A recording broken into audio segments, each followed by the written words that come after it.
ఈరోజు నేను మీకు చెప్పబోయే విషయం ఏంటంటే భయాన్ని ఎలా జయించాలి. భయాన్ని ఎలా జయించాలి. భయం వస్తుందా మనకి? ఎప్పుడైనా వచ్చిందా? భయం వస్తుందా రాదా?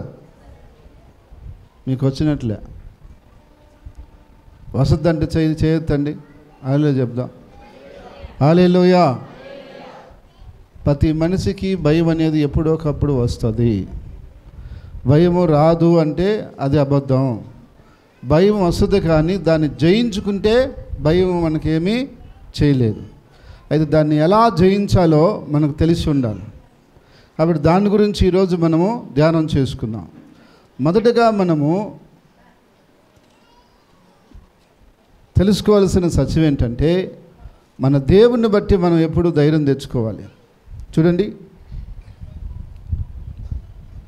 మొదటి సమూయేలు గ్రంథం 30వ అధ్యాయం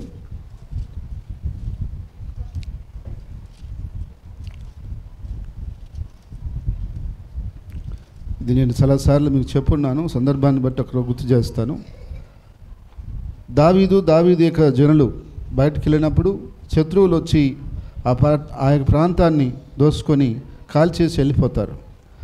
ఆ జనం అంతా కూడా బాధ కలిగి దావీదుని చంపాలని చూస్తారు. అప్పుడు దావీదు అలాంటి పరిస్థితుల్లో ఏం చేస్తాడు? ఒక మాట చదువుకుందాం. 6వ వచనం.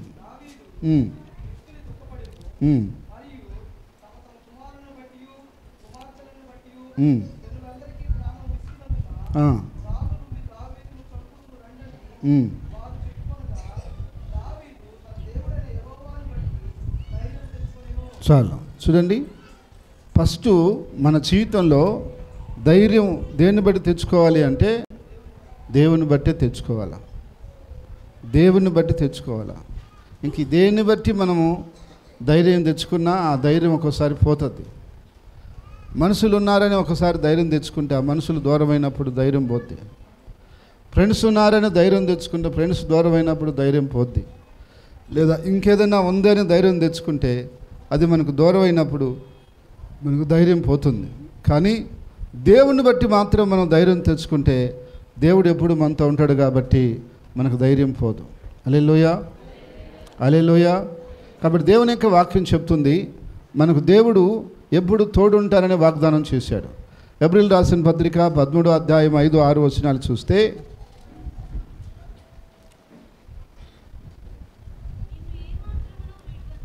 నిన్ను ఏమాత్రమును ఎడవను, నిన్ను ఎన్నడను ఎడబాయనని ఆయన చెప్పాను కదా. కాబట్టి ప్రభు నాకు సహాయుడు, నేను భయపడను, నరమాత్రుడు నాకేం చేయగలడు. మంచి ధైర్యంతో చెప్పగలవారమై ఉన్నాం. ఎందుకని? ప్రభు మనల్ని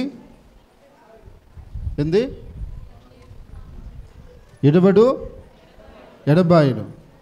ఇప్పుడు ఉదాహరణకు ఒక 5-6 ఏళ్ళ బిడ్డ ఒంటరిగా చీకట్లో పమ్మంటే భయపడుతుంది. తల్లో తండ్రో తోడిపోతే ఆ బిడ్డ భయపడదు. ఎందుకని? మా డాడీ ఉన్నాడు, మా అమ్మ ఉంది, లేక మా అన్న ఉన్నాడు, ఎవరో ఉన్నారని ధైర్యంగా వెళ్ళిపోతారు. అయితే ఎవరు లేకపోతే ఒంటరిగా పోయేటప్పుడు కొంచెం భయం అనిపిస్తుంది. అదేవిధంగా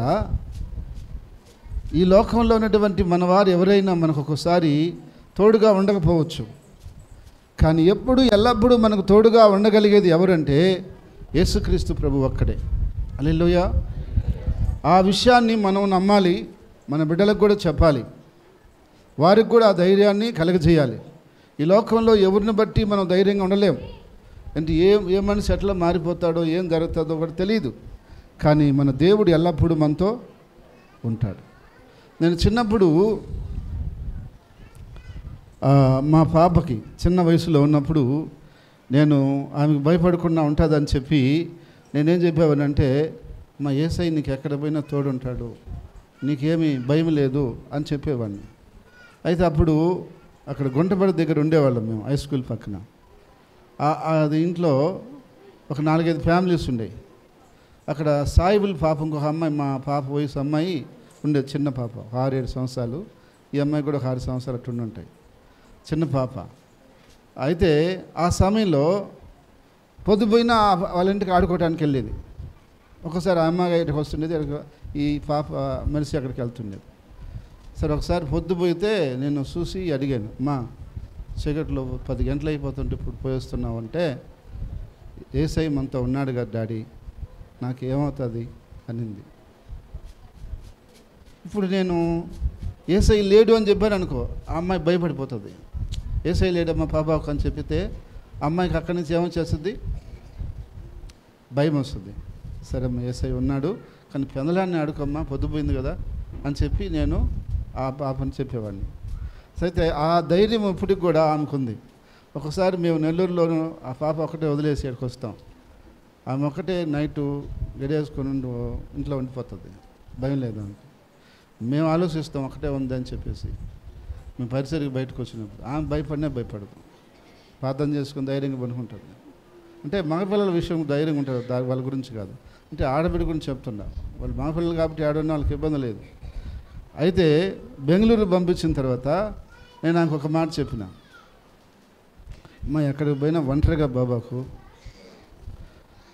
పని మీద పోయినా నువ్వు ప్రేరణను తీసుకొని పోకూడా అని చెప్పిన. నవ్వింది. అంటే నాకు దేవుడు తోడలేడా, నాకేం భయం అని. లేదమ్మా నువ్వు ఆడబిడ్డవి, అందుకని నీకు తోడు తీసుకోమన్నా. అంతే, నీకు ధైర్యం లేదని కాదు, నీకు ధైర్యం ఉంది, కానీ వాతావరణాన్ని బట్టి ఆడబిడ్డవు కాబట్టి ఒక బిడ్డ తోడుంటే మంచిదని చెప్పాను. సరే డాడీ అలాగే చేస్తాను అంటే ఆ ధైర్యం ఇప్పటికి కూడా ఆమెకి ఉంది. నేనున్నానన్న ధైర్యం కాదు, యేసయ్య ఉన్నానన్న ధైర్యం. హల్లెలూయా. ఇప్పుడు నేను ఎక్కడైతే ఉన్నానో అక్కడ ఎవరు ఉంటారు?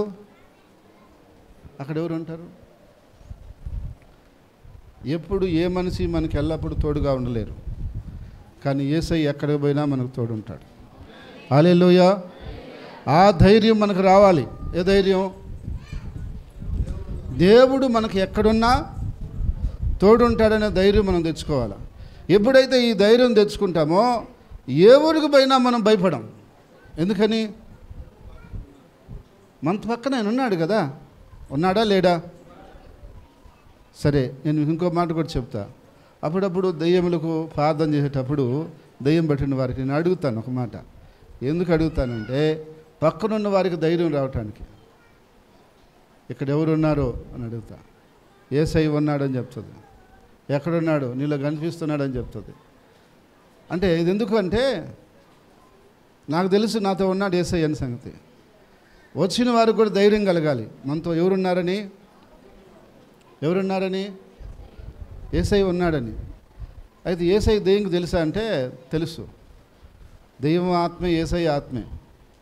దెయ్యం యేసయ్యని చూస్తుంది, మన కంటికి కనపడాడు ఆయన, కానీ దెయ్యానికి మాత్రం కనిపిస్తాడు.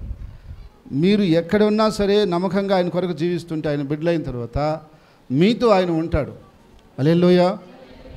నాతోనని కాదు, మన అందరితో ఆయన ఉంటాడు. ఈ సత్యం మీరు గ్రహించాలా. అవునంటారా కాదంటారా? అవునంటారా కాదంటారా? కానీ మీరు కొన్నిసార్లు కాదన్నట్టుగానే జీవిస్తున్నారు. నాకు భయం వేస్తుంది బ్రదర్, భయం వేస్తుంది. ఎందుకు వేస్తుంది భయం నీకు? యేసయ్య ఉన్నాడనా లేడనా? నీతో ఉన్నాడనా లేడనా? నీకు భయం ఉంటే నీకెందుకు భయం? యేసయ్య ఉంటే నీకు భయం ఎందుకు? అంటే నీకు నమ్మకం లేదు. ఏమని? యేసయ్య నాతో ఉన్నాడో లేడో అని. నువ్వు యేసయ్యని విడిచిపెడతావేమో కానీ నిన్నెప్పుడైనా యేసుప్రభు విడిచిపెట్టాడా? మనిషి యేసుప్రభు విడిచిపెడుతున్నాడే కానీ యేసయ్య మనిషిని విడిచిపెట్టాడా? ఆయన ఎప్పుడు నువ్వు తప్పైనా మళ్ళీ నీ అంటబడి మళ్ళీ సరిచేసుకుని తీసుకునే దానికి ప్రయత్నం చేస్తాడు. ఆయన ఎప్పటికీ విడవడు, ఎడబాయుడు. అందుకని దేవుని బట్టి మనం ఎల్లప్పుడూ ఏం చేయాలి? ధైర్యంగా ఉండాలి. ఏ పరిస్థితి వచ్చినా, ఎలాంటి సమస్య వచ్చినా, ఎలాంటి కష్టం వచ్చినా, ఎలాంటి వ్యాధి వచ్చినా, ఎలాంటి ఆర్థిక ఇబ్బందులు వచ్చినా, ఎలాంటి కుటుంబ సమస్యలు వచ్చినా, ఎలాంటి వ్యతిరేకతలు వచ్చినా యేసు ప్రభు మనతో ఉన్నంత వరకు ఎవరు ఏమి చేయలేరు. హల్లెలూయా, హల్లెలూయా. ఎందుకంటే ఆయన్ని గెలిచే శక్తి ఎవరికి లేదు. ఆ విషయాన్ని మనం అందరంగా నమ్మితే, అర్థం చేసుకుంటే భయపడాల్సిన అవసరం లేదు. హల్లెలూయా. అది కానీ మీరు నమ్మకపోతే, అర్థం చేసుకోకపోతే భయాన్ని మీరు పోదు మీ కాడి నుంచి. భయం అలాగే ఉంటుంది. ఏదో ఒక విధంగా భయం అనేది వస్తుంది ప్రతిరోజు. పిల్లల కోసమో, మన ఆరోగ్యం కోసమో, ఆర్థిక ఇబ్బందులు వచ్చినప్పుడు, అప్పులోళ్ళు ఫోన్ చేసినప్పుడు, ఇంకొకటి వచ్చినప్పుడు భయం అనేది మనిషికి వస్తుంది. వచ్చినా కూడా ఏం చెప్పాలా? నాతో యేసయ్య ఉన్నాడు, ఆయన చూసుకుంటాడు అని మాత్రమే నువ్వు చెప్పాలా. నువ్వు భయపడ్డావంటే అది ఇంకా భయపడుతుంది నేను. అందుకని యేసయ్య మనతో ఉన్నాడా లేడా? గట్టిగా చెప్పలే. ఉన్నాడు. ఎప్పుడు దాకుంటాడు?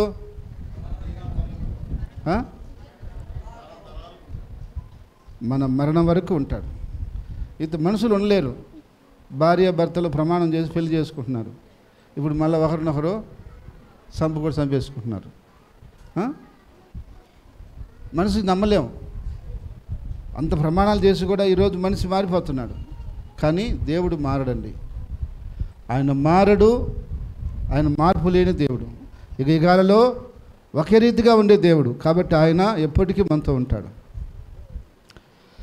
కాలాలు మారినా, తరాలు మారినా, మారని దేవుడు, మారని దేవుడు ఉన్నాడు నా తోడుగా, నా ప్రభు యేసు ఉన్నాడు నా తోడుగా, నా ప్రభు యేసు ఇడువని ఎడబాయని వాడు, ఎన్ని బాధలొచ్చినా తీర్చగల సమాధుడు, ఎన్ని బాధలొచ్చినా తీర్చగల సమాధుడు ఉన్నాడు నా తోడుగా, నా ప్రభు యేసు. హల్లెలూయా. ఆయన ఎప్పటికీ మనతో. తరాలు మారిపోతాయి, యుగాలు మారిపోతాయి, ఆయన మారడు. మనతోనే ఉంటాడు ఆయన. ఆ విషయం మీరు తెలుసుకుంటే మీరు దేని గురించి భయపడాల్సిన అవసరం లేదు. తర్వాత చూడండి, మనం భయాన్ని జయించాలంటే ఇంకొన్ని విషయాలు మీకు చెప్తాను.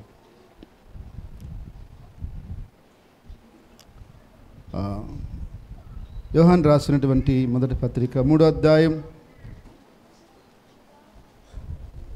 21వ వచనం.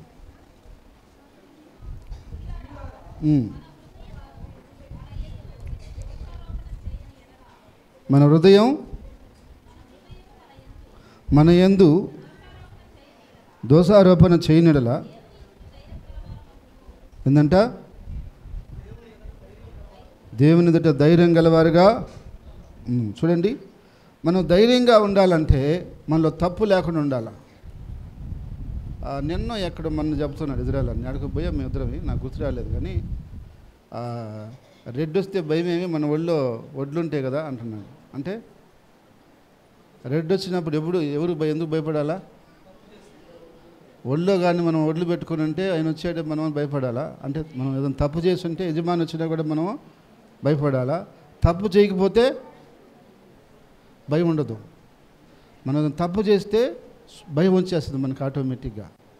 ఒక పొరపాటు చేస్తే దానికి సంబంధించిన వాళ్ళు రాగానే వాళ్ళని చూసి ఆటోమేటిక్గా లోపల మనకి భయం వచ్చేస్తుంది. మనం తప్పు చేయలేదు, మనకెందుకు భయము? మన హృదయము మన మీద నేరారోపణ చేయకూడదంట. ఏరే వాళ్ళు మనకు చెప్పేది ఏరే వాళ్ళు మన గురించి చెప్పకముందే మన హృదయం మనకు చెప్తుంది. మన మనస్సాక్షి మనల్ని హెచ్చరిస్తుంది. ఏమని? నువ్వు తప్పు చేస్తున్నావు, నువ్వు పొరపాటుగా మాట్లాడావు, నువ్వు అది తీసుకొని ఉండకూడదు, నువ్వు అలా చేసి ఉండకూడదు, అలా ఎల్లుండకూడదు అని మన హృదయమే మనల్ని హెచ్చరిస్తుంది.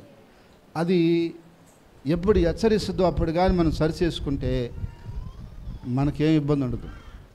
కొంతమంది అలా సరి చేసుకోరు, వాళ్ళ మనస్సాక్షి వాత వేయబడి ఉంటుంది, వాళ్ళకి ఏమీ ఇబ్బంది అనిపించదు.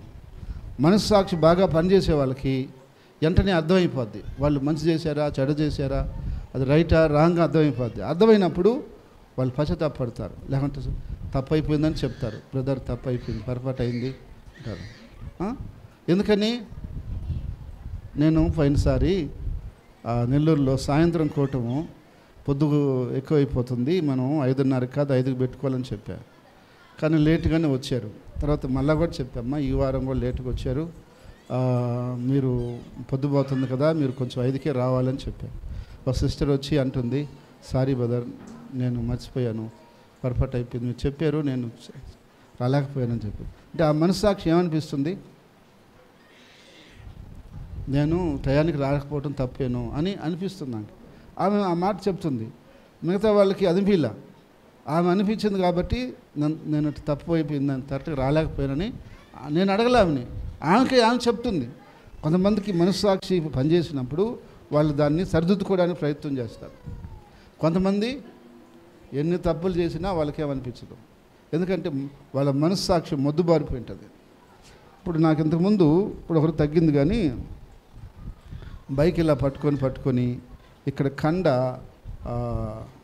మొద్దుబారిపోయింది, అంటే అది కాయ కాసిపోయిన తర్వాత దానికి గిచ్చు నొప్పిలే, ఒకసారి అటు కోసిలే, ఏమంటే వద్దని చెప్పేసి అయినా నొప్పిలే, ఏం చేసి దానికి ఏమీ అనిపించడం లేదు. ఎందుకని? అది కాయ కాసిపోయింది, అక్కడ చర్మం అక్కడ అడవరికి కాయ కాసింది. అలాగే మన మనస్సాక్షి కూడా వాత వేయబడిపోతే ఇంకా నువ్వు ఎవరేమన్నా నువ్వు పట్టించుకో, తుడి చేసి పోతుంటావు. ఎవరైనా తిట్టిని సిగ్గులే రాసంలే అటు తుడి చేసి వెళ్ళిపోతుంటారు. మనస్సాక్షి ఏమైనా అన్ని దాన్ని పట్టించుకునేదిలే. ఎందుకని? మనసు ఏమైపోయింది, అది వాత వేయబడిపోయింది, మొద్దుబారిపోయింది, అది షార్ప్గా లేదు, పని చేయట్లేదు. చాలామంది అలాగే ఉన్నారు.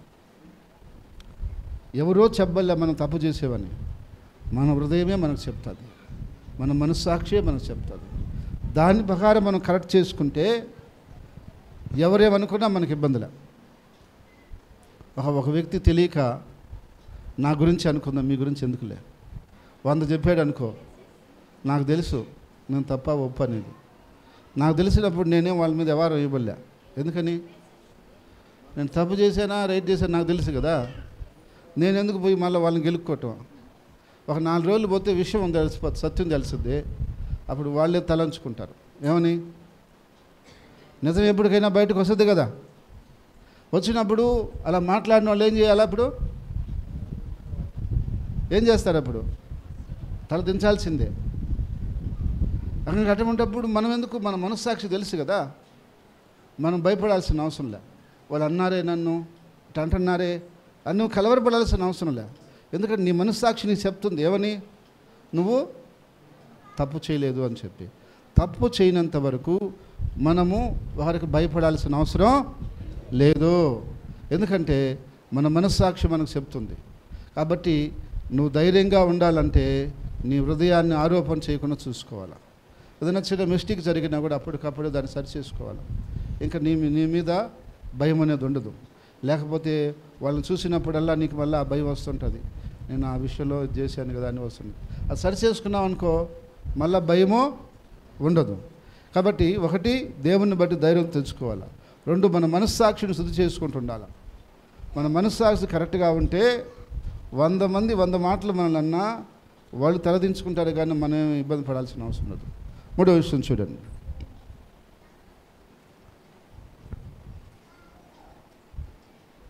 హగ్గయి 2:5.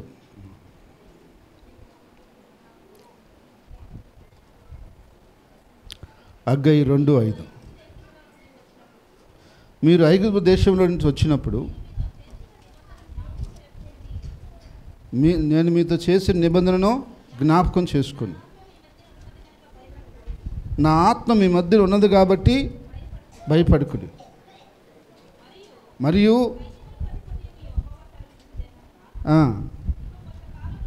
చాలమ్మా, అక్కడ ఆపుదాం. నా ఆత్మ మీ మధ్యన ఉన్నది కాబట్టి మీరు భయపడకుడి. దేవుని పరిశుద్ధ ఆత్మను బట్టి మనము ధైర్యం తెచ్చుకోవాలి. పరిశుద్ధ ఆత్మ ఏం చేస్తుందంటే మనకు ధైర్యాన్ని ఇస్తుంది. ఎలా ఇస్తుందో చూద్దామని. అపోస్తుల కార్యాలు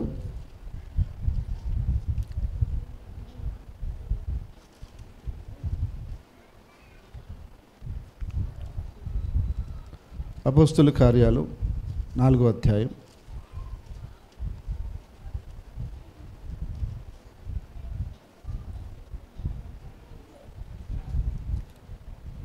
27వ వచనం నుంచి.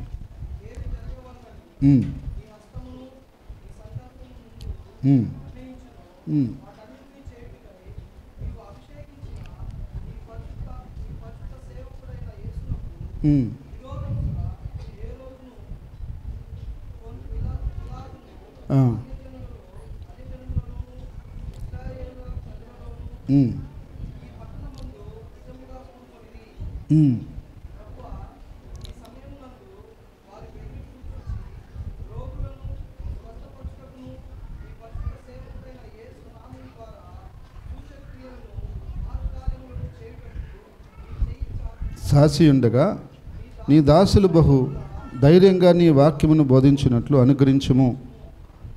వారు ప్రార్థన చేయగానే వారు కూడి ఉన్న చోటు కంపించును. అప్పుడు వారందరూ పరిశుద్ధాత్మ ద్వారా నింపబడిన వారై దేవుని వాక్యమును బహు ధైర్యంగా బోధించును. చూడండి, ఇక్కడ వాళ్ళకి కొన్ని ఆటంకాలు వచ్చాయి. వాళ్ళందరూ కలుసుకొని గట్టిగా ప్రార్థన చేశారు. పరిశుద్ధాత్మ శక్తి వారి మీదకి నింపబడినప్పుడు వారు ధైర్యం వచ్చేసింది. అంతమంది ఆటంకాలున్నా, అన్ని ఇబ్బందులున్నా వాళ్ళు భయపడకుండా మళ్ళా పోయి దేవుని వాక్యం చెప్పారంట. దీని గురించి నేను చాలా అనుభవాలు మీకు చెప్పగలను, కానీ కొన్ని మచ్చుకు చెప్పి ముగిస్తా, సమయం అవుతుంది కాబట్టి. ఒకసారి ఏదైనా సమస్య వచ్చినప్పుడు నేను ఏదైనా భయం అని నా లోపల అనిపిస్తే నేను వెంటనే చేసే పని ఏంటంటే ఆ రోజు ఎక్కువసేపు ప్రార్థనలో ఉంటాను. ఎక్కువసేపు ప్రార్థనలో ఉండగా పరిశుద్ధాత్మ దేవుడు నాకు బలముగా ఆయన శక్తిని నా మీదకు పంపినప్పుడు ఆ భయం వెళ్ళిపోద్ది, బహు ధైర్యం వచ్చేస్తుంది. ఇక తెల్లారి నుంచి దాని గురించి లెక్కే చేయను, ఎందుకంటే దేవుని ధైర్యాన్ని ఇచ్చాడు కాబట్టి ఇక దాని గురించి ఇంకా భయపడే ఆలోచనే ఉండదు. ఎందుకంటే ప్రార్థిస్తుండగా పరిశుద్ధాత్మ దేవుడు ఆయన ధైర్యాన్ని మనకిస్తాడు. ఆయన ఆత్మ ద్వారా. దేవుని ఆత్మ పిరికాత్మ కాదు, దేవుని ఆత్మ పిరికాత్మ కాదు. అయితే మనం ప్రార్థన చేస్తున్నప్పుడు దేవుని శక్తి మన మీదకి వస్తుంది. హల్లెలూయా. నేను పలుమార్లు ఇటు అనుభవాన్ని నేను గమనించాను. తర్వాత కొన్నిసార్లు ఎక్కడన్నా పరిస్థితులు అననుకూలంగా మనకు ముందు ఉన్నాయనిపించినా కూడా ఒకసారి ప్రభువుని గుర్తు చేసుకోగానే పరిశుద్ధాత్మ ద్వారా ధైర్యం లోపలికి వస్తుంది. నేనుండా కానీ నీకు భయపడి నిలబడు అన్నప్పుడు ఆ పరిస్థితి ఎంత అననుకూలంగా ఉన్నా, అక్కడ ఎంత వ్యతిరేకమైన పరిస్థితులు ఉన్నా ధైర్యంగా నిలబడతాం. ఎందుకంటే పరిశుద్ధాత్మ చేసే పని అది. హల్లెలూయా. ఒకసారి దెయ్యములకు ప్రార్థన చేస్తున్నప్పుడు కొంతమందికి చాలా దెయ్యాలు బట్టి ఉంటాయి, రకరకాల శక్తులు ఉంటాయి వాళ్ళలో. అప్పుడు వాళ్ళకి ప్రార్థన చేయక ముందే దేవుని శక్తి, పరిశుద్ధాత్మ శక్తి దిగిరావటం నేను చూశాను. ఎందుకంటే ఆ శక్తికి మించిన శక్తి దేవుడు మనకిస్తాడు. హల్లెలూయా. అప్పుడు మనం ప్రార్థన చేస్తున్నప్పుడు అవేవి మనల్ని ఏం చేయలేం. లేకపోతే సైతాన్ని మనం ఏం చేస్తామో, కొడితే పోతాడు, తిరిగితే పోతాడు, దేవుని శక్తిని చూసే పోతాడు. హల్లెలూయా, హల్లెలూయా. కాబట్టి దేవుడు మనందరికీ పరిశుద్ధాత్మని ఇచ్చాడు. ఏమిచ్చాడు? ఆ పరిశుద్ధాత్మని ప్రార్థన చేసినప్పుడల్లా ఆత్మ ద్వారా మనకి దేవుని శక్తి, ధైర్యం వచ్చేస్తుంది. అది ఎంత ధైర్యం అంటే వాళ్ళు అప్పుడు దాకా భయపడిపోయిన వాళ్ళు లేచి మళ్ళీ వాక్యం చెప్పబోయారు. వాళ్ళు అంతకుముందే వాళ్ళని జైల్లో పెట్టి బయటకు పంపించారు. వాళ్ళని, ఎవరిని? యేసయ్య శిష్యుల్ని అంతకుముందే జైల్లో పెట్టేసి బయటకు పంపించున్నారు. జైల్లో కూడా వేసున్నారు, కొట్టించున్నారు. ఇన్ని చేసినా కూడా వచ్చి ప్రార్థన చేసి మళ్ళీ పోయి చెప్తున్నారు. ఏందిరా అంటే దేవుని ఆత్మ ద్వారా వాళ్ళు ధైర్యంతో నింపబడ్డారు. హల్లెలూయా. కాబట్టి ఈ లోకంలో ఎటువంటి సమస్య నీకు వచ్చినా, ఎటువంటి ఇబ్బంది నీకు కలిగినా, ఎలాంటి అక్కర నీకు ఉన్నా, ఎలాంటి వ్యాధి నిన్ను బాధించినా, ఎలాంటి కుటుంబ సమస్యలే నీకు ఉన్నా, నువ్వు భయపడకుండా ధైర్యంగా ఉండాలి. హల్లెలూయా. ఎవరిని బట్టి? ఒకటి దేవుని బట్టి, దేవుని వాగ్దానాన్ని బట్టి. 2 నీ మనస్సాక్షిని నువ్వు జాగ్రత్త చేసుకుంటాన్ని బట్టి.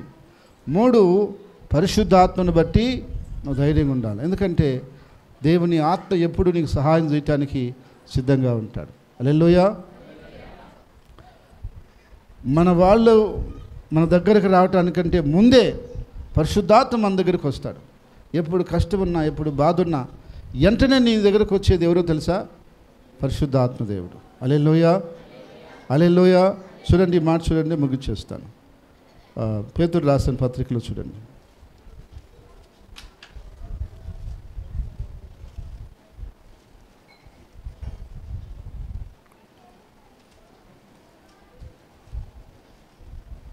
మొదటి పేతురు 4వ అధ్యాయం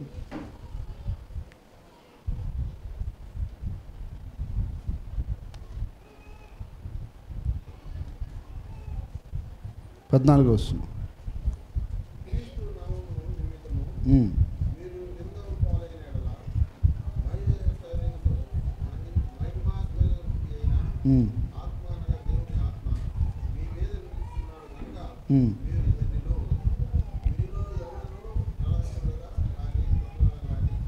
తర్వాత పైన చూడండి, కొంచెం పైన 12 నుంచి చూడండి.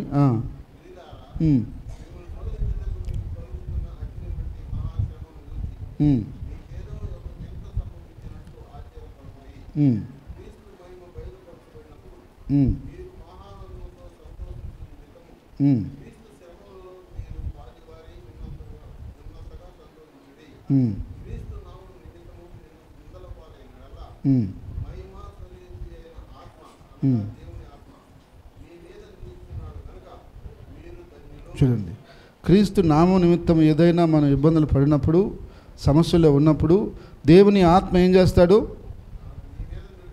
మన మీద వచ్చి నేస్తాడు, మన దగ్గరకు వచ్చేస్తాడు. అప్పుడు మనం ధన్యత, ఆయన ముందు ఆయన వచ్చేస్తాడు.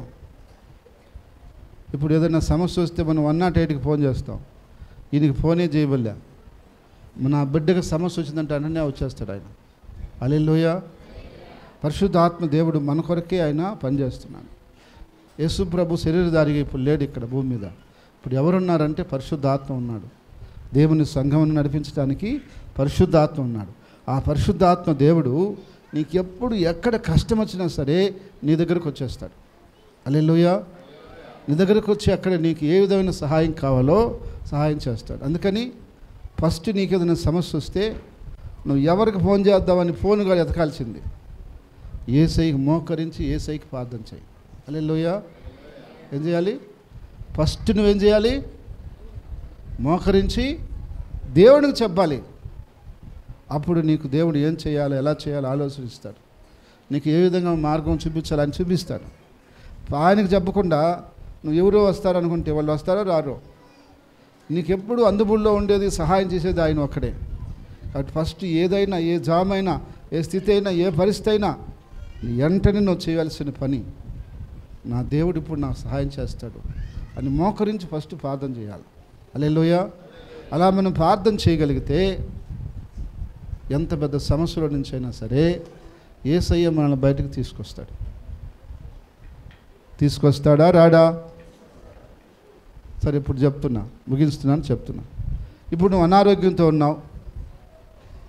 నీ అనారోగ్యం నుంచి యేసయ్య నిన్ను బయటకు తీసుకొస్తాడా లేదా? చెప్పండి. కుటుంబ సమస్యల్లో ఉన్నావు. నీ కుటుంబ సమస్యల నుంచి యేసయ్య నిన్ను బయటకు తీసుకొస్తాడా రాడా? అప్పుల్లో ఉన్నావు, నిండా మునిగిపోయి ఉన్నావు. నిన్ను యేసయ్య బయటకు తీసుకొస్తాడా రాడా?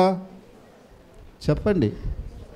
తీసుకొస్తాడు. లేదా నిందల పాలు అయిపోయినావు, యేసు ప్రభు వాటన్నిటిలో నుంచి నేను బయటకు తీసుకొస్తాడా లేదా? ఏదైనా కూడా కావచ్చు, దాంట్లో నుంచి మన యేసయ్య బయటకు తీసుకొస్తాడు.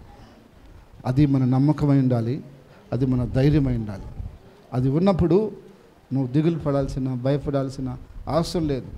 100 మంది కూడా అందనుకొని ఏమైనా మాట్లాడుకొని నీకు అనవసరం. నువ్వు మనస్సాక్షి శుద్ధి చేసుకొని దేవుడు వాక్యాన్ని నమ్మి ఆయన ప్రకారంగా జీవించాలంతే. దేవుడు సర్వము నీకు సహాయం చేస్తాడు. ఆమేన్. ప్రార్థన చేసుకున్నాం. ప్రేమగల తండ్రి, పరిశుద్ధమైన దేవా, నీకు స్తుతులు స్తోత్రాలు చెల్లిస్తున్నాం. యేసయ్యా, నువ్వు చేసిన ప్రతి కార్యమును బట్టి, ప్రతి సహాయాన్ని బట్టి, ప్రతి బాధను బట్టి నీకు వందనాలు చెల్లిస్తున్నాం. నువ్వు మంచి దేవుడివి, గొప్ప దేవుడివి, అద్భుతమైన ఆశ్చర్యమైన దేవుడివి, ఈడని ఎడబాయిన దేవుడు ప్రభువా. ఏదైనా నీకు సాధ్యమే. నువ్వు మాతో ఉన్నావు, మమ్మల్ని నడిపిస్తున్నావు. అయ్యా, నీకన్నా మమ్మల్ని ఎక్కువగా చూసుకునే వాళ్ళు ఈ భూమి మీద ఎవరు లేరు. నీవే నీవే నీవే నీవే నీవే నీతో మమ్మల్ని నడిపించి సహాయం చేయమని యేసుక్రీస్తు నామములో ప్రార్థిస్తున్నాము తండ్రి. ఆమేన్.